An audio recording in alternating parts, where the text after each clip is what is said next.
Each year, for 30 days, 1.5 billion Muslims around the world fast during the month of Ramadan. You may have heard about Ramadan as a time during which followers of Islam abstain from food and drink each day from dawn until sunset. But there's much more to this month than simply not eating or drinking. Ramadan is the 9th month of the Islamic lunar calendar. Being lunar means, in effect, that within the span of every 30 years or so, the month of Ramadan falls in each of the 4 seasons, hence the just nature of the lunar system. Just imagine the month arising at the same time every summer or every winter, which brings us to an interesting question. It's hard enough to abstain from food and water for a whole day. How do people do it in the summer? Not even water?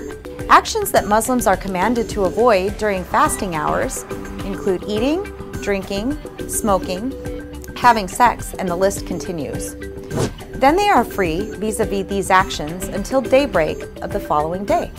The time to break the fast, or in other words, to feast, coincides with sunset. It is often a fun time for families and friends who share meals and invite each other over for dinner, or dine with their local community at a mosque or center. Obviously, there are exceptions. For someone with health concerns who requires medications throughout the day, fasting is not an option for them. In general, where fasting compromises an ill person's pace of treatment or prognosis, they are ordered to refrain.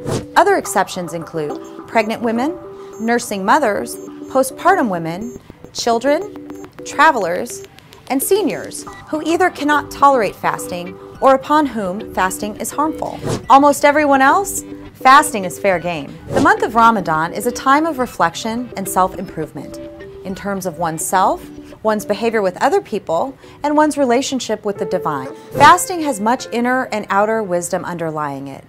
It is a way for a person to feel solidarity with the millions of poor and hungry people around the world who are fasting day and night without a choice.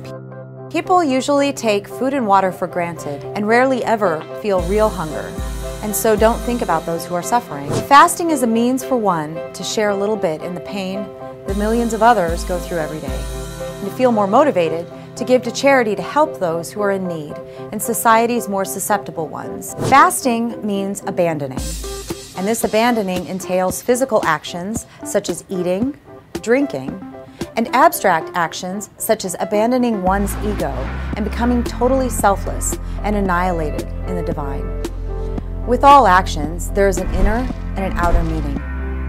The inner objective in fasting is to attain an inner state of silence. This is acquired by slowly, surely taming one's animal dimension, thus becoming closer and closer to the essence of what we are. Don't be sidetracked by the negative images you encounter in the media. Why not experience it for yourself and visit your local Islamic center and take part in the Ramadan experience? See how it goes. Get to know yourself better.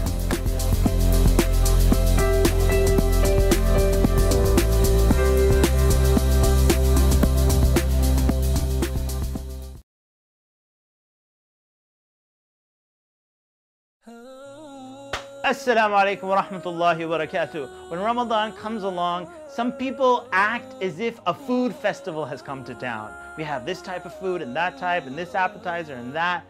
And Ramadan is actually a month of fasting. That means that the month is not about eating. The month is actually about feeding the needy people, putting in the effort. The Prophet ﷺ said, whoever feeds a fasting person gets the reward of that fasting person with the same reward without taking away from that fasting person. So this Ramadan, don't focus so much on attending all these food festivals, focus on feeding the needy.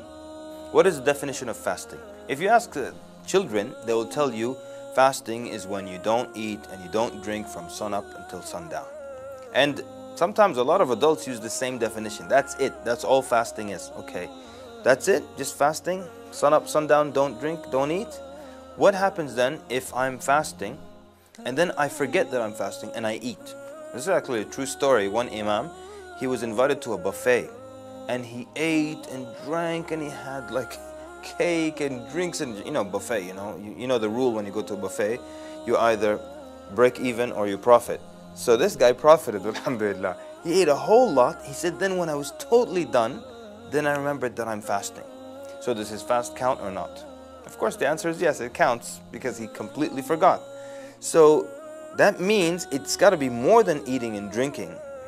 So it's got to be something else. Of course, a sawm, fasting, means to abstain. So it's not just abstaining from eating and drinking, it's from all kinds of other things. It's from lying, it's from bad words, it's from cursing, it's from backbiting. Many people now, their main concern is what goes into their mouth. These are the people who exaggerate. Once they make wudu, they'll spit like 100 times to make sure there's no wetness left in their mouth whatsoever. Nothing goes down the throat. Even though in the Sharia, a little bit of wetness is ma'fu, it's pardoned, it's not an issue. But they exaggerate. Some people even tell you, and this is all wrong, but they tell you, don't shower in Ramadan because, you know, water will come in through your ears. I mean, who drinks through their ears anyways? So just exaggerations there. And don't use perfume, don't smell food, you know, if you pass by the kitchen, hold your breath. All these exaggerations, just making sure nothing goes inside. But they don't care what comes outside. So they're lying in the middle of the day in Ramadan, they're backbiting, they're spreading rumors, they're cursing, they're saying all kinds of horrible things. And they think fasting is, nothing goes in here. And as long as that's the case, then I'm fasting. The acts of worship, one of their aims is to improve our manners. And we see this across the board with all kinds of acts of worship.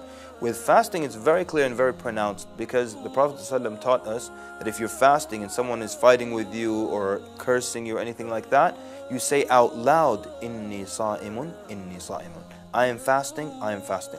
You say it out loud also so they hear, and maybe they'll be put to shame a little bit and refrain from, you know, their animosity or their fighting towards you. So the purpose of fasting also is to improve and have an impact on our mannerisms and our akhlaq. So remember that when you're fasting, it's not about what goes in only, but it's also about what comes out. And what comes out can be far more serious than what goes in. So be sure in this month in Ramadan, you're very, very careful about what you say. You're very, very careful with your tongue. And may Allah subhanahu wa ta'ala accept from you. Wassalamu alaikum wa rahmatullahi wa barakatuh.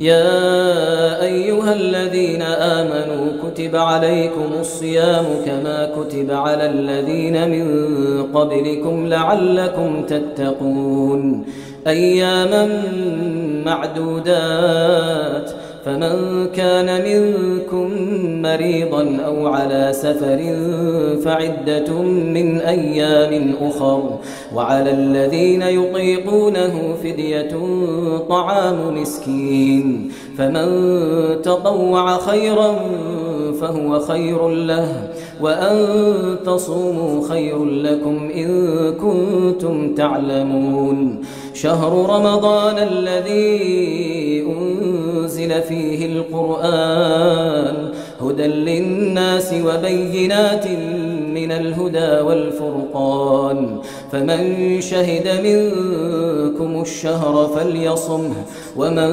كان مريضا أو على سفر فعدة من أيام أخر يريد الله بكم اليسر ولا يريد بكم العسر ولتكملوا العدة ولتكبروا الله على ما هداكم ولعلكم تشكرون وإذا سألك عبادي عني فإني قريب أجيب دعوة الداع إذا دعان فليستجيبوا لي وليؤمنوا بي لعلهم يرشدون